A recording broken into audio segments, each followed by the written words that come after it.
or are they worth the hype on the Covergirl and Katy Kat Matte Lipsticks. So I heard kind of some murmurs about these lipsticks coming out and everyone was super excited, and they were so they were anticipating so much like hype around this product that Walmart even did a pre-sale on these. I never really got that like anxious, super nervous energy about this. I wasn't that curious. I've never been really inclined with CoverGirl lipsticks, but I do have to say that the CoverGirl Queen lipsticks are freaking amazing. So anyway, my intention was never to review them, but I was at Target, and you guys know you go to Target, it's literally like a trap. You go to Target, that's probably why they call it Target. I'm the Target. So I go to Target, and I think we were just going there for bananas or milk or something, and they were just setting up the display of these lipsticks, and it was just completely untouched. None of the lipsticks were even moved, like nothing. They were all there. 2 of each color. There's 12 colors in the collection. And so as I was looking at them, I looked at my husband and I was like, should I? He's like, anything for coffee break research. Literally. So I was like, okay, 12 colors in the collection. I only picked out 9 because I knew 3 of them would automatically look horrendous on me. These lipsticks retail for $6.99 at Target. I think Walmart has them for about $6.94. And then I was talking to my best friend Samantha, and she said they were $9.99 at CVS. So the price on these drugstore lipsticks is extremely varying. So make sure you go to a big box store if you're looking for them, if you want to get your best price. Plus, not to mention, CoverGirl has coupons in the Sunday paper almost every weekend. So let's go over the product itself. The product comes in the typical square packaging that all CoverGirl lipsticks come in, with the color of the lipstick on the bottom and then a really plain, smooth cover. The cap, though, on these is kind of smooth. It's almost like it's wanting to be NARS packaging, but it's not really NARS packaging. It doesn't have that like silicone-y slip cover over the top. It feels really smooth, but it doesn't have that rubberized silicone over it like NARS packaging. The packaging is white, so it gets extremely filthy, disgustingly dirty, but because it's plastic, it's easily wipeable. You can just take a makeup wipe to it and it's done, good to go. The lipsticks themselves, though, have a really strong fragrance. It's the same fragrance that all CoverGirl lipsticks have, so for some people, that might be a little uncomfortable or offensive. I know that lipsticks like Maybelline, L'Oreal, and CoverGirl all have really synthetic fragrances or synthetic smelling fragrances to them, and that really bothers some people. For me, it doesn't really. It's definitely not a deal breaker, but it's also not something that I look for. Now, the title of this video is CoverGirl and Katy Kat Matte Lipsticks. Are they worth the hype? And I guess if you're in a hurry, my answer would be no, but here's why.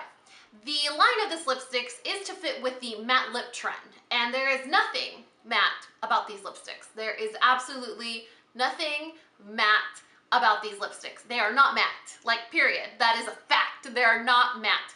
In fact, most of them are satin, and you would have like maybe 2 that would be classified more like cream lipsticks. The formula of this lipstick is extremely unforgiving and unflattering for those of us that have lines in our lips, that have, I call them wrinkled, like raisiny lips. I have a lot of wrinkles on my lips. Doesn't matter if they're hydrated or dry, they're very textured. So this is not a formula that is flattering to lips like ours, unfortunately. The color kind of separates and settles into the lines of my lips, and it really doesn't do me any favors. Of the 9 colors that I got, only 2 of them were colors that I like the formula and I like the color, and I would genuinely keep in this situation here. So what I'm going to do now is I'm going to go over color by color of the 9 of the 12 that I got. I'll share my thoughts. I'll show you a swatch. And then at the very end, I'll tell you what some great drugstore alternatives to a true matte lipstick are. So the very first color is the color Sphinx. And I do have to say, though, the bottom of the bullet is really cute because it has little cat ears. So Sphinx is like a nude.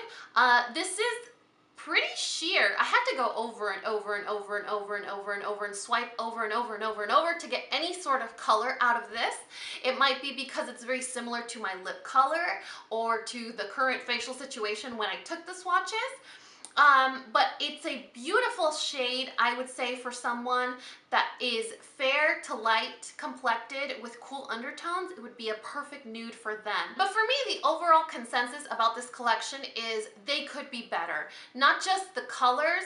I mean, the colors are beautiful, but if the formula is like subpar, what's the point of having a beautiful color? Anyway, so that's the color Sphinx, or number 1. This is the color number 2, Pink Paws, and this is a really beautiful warm pink, light pink. It's really pretty. I liked it, but again, it's nothing quite unique. And this was one of the worst ones that kind of gapped into the lines of my lips. And if your lips aren't fully exfoliated, it's going to cling on those little patches like for dear life. It is absolutely unflattering. I love the color. I wish they made this color in a full-blown matte, like pigmented matte. It would be such a pretty color. Number 3, this is Magenta Minx, and this is a more intense pink, really pretty pink, but definitely nothing unique. It's not like, we can't reinvent the wheel with pink lipsticks now. You know, this day and age, if you want a pink to stand out, you're really gonna have to work hard. And this is one of those pinks that's like, it's pretty, but you know, if the formula is not gonna blow your panties off, like if the formula is not gonna be like NARS Audacious lip colors, don't waste your time on a pink lipstick, you know? This color I really liked, but the formula is really bad. This is one of the worst formulas of the 9 colors that I purchased. This is the color Coral Cat. And you guys know how I feel about orange lipsticks. This is a corally, a really light coral shade that doesn't make my teeth look yellow, thank God.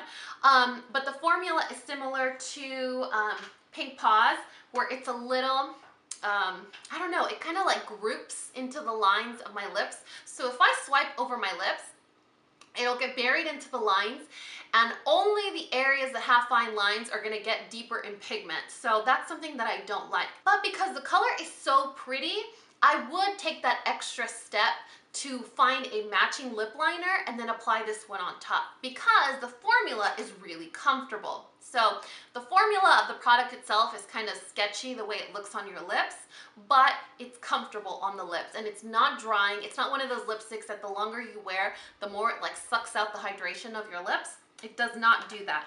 This one is one of the 2 that I definitely would recommend purchasing. This is the color Crimson Cat. It's a beautiful red, classic sexy red lipstick. It's creamy, it's pigmented, it's evenly opaque. It's not one of those that applies splotchy or blotchy or patchy like the others that I've mentioned. It doesn't cling on to the little fine lines of your lips. For some reason, the pigment in this lipstick and the one that I'm wearing right now is just, it's really pigmented. Like there's a higher concentration of color, in my opinion, in this lipstick. It's a lot creamier and it applies a lot more matte than the others that I've mentioned. It's not a matte lip color by any means. It's definitely more of like a cream lipstick, but it's a lot more matte than the previous ones that I mentioned. Then I have Cat Call, number 6. Beautiful hot pink. But again, if you're gonna go for a pink, you definitely want a pink that's gonna make an impact, or at least have the perfect formula. This is definitely one of the least not so bad ones. You know what I'm saying? Does that make any sense whatsoever? I think in my head it makes sense. So this one is not awful. There you go. That's what I'm trying to say. Then we have number 7, or Kitty Purry, like Perry but Purry. This reminds me of NARS Dominique. Dominique is a cool tone lavender shade. It is one of the ugliest but most beautiful shades of lipstick that I own.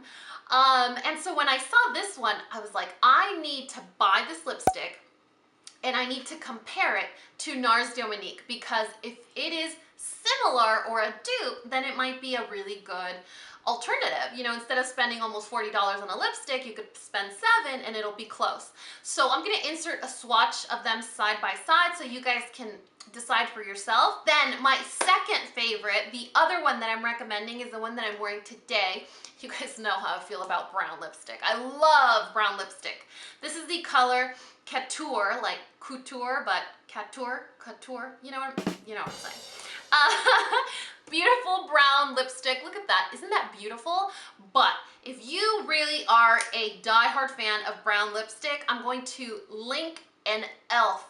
brown lipstick that will change your life. That's amazing. That the formula is freaking phenomenal.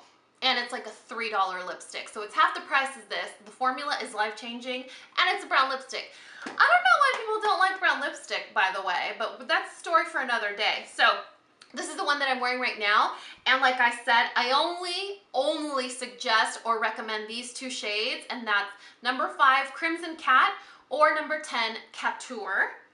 And then the last one that I got was Maroon Meow, and this is a really deepened burgundy wine vampy shade. Really pretty color, but extremely patchy. But I do have to say, I don't think this is like, oh, Covergirl's fault because they didn't formulate it right.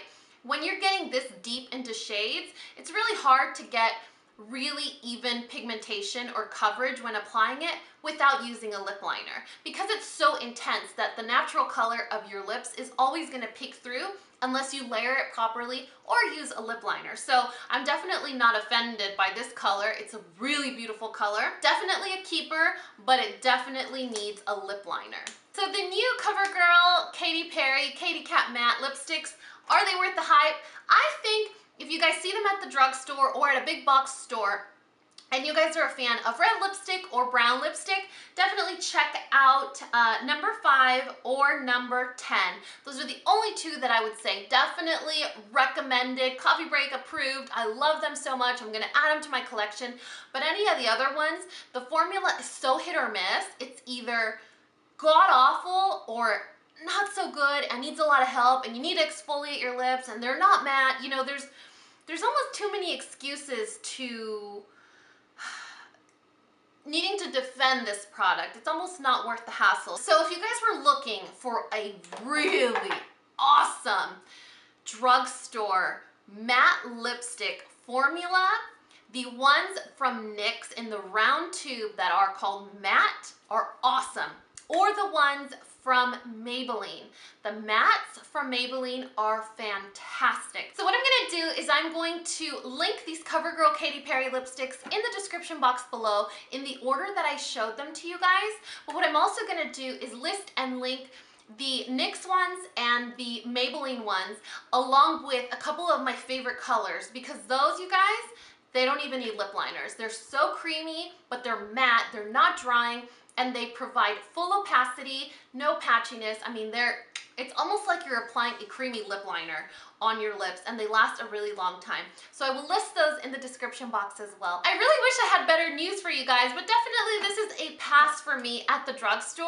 Let me know if you guys tried these before. Maybe you have some tips on how to apply them, or you had different results. If you guys have those smooth, lineless lips, or you guys have some tricks, let us know in the comment section below. And like always, if you found this video useful, entertaining, or learned something, please give me a thumbs up or subscribe if you haven't already. And until next time, this coffee break is over. Bye guys!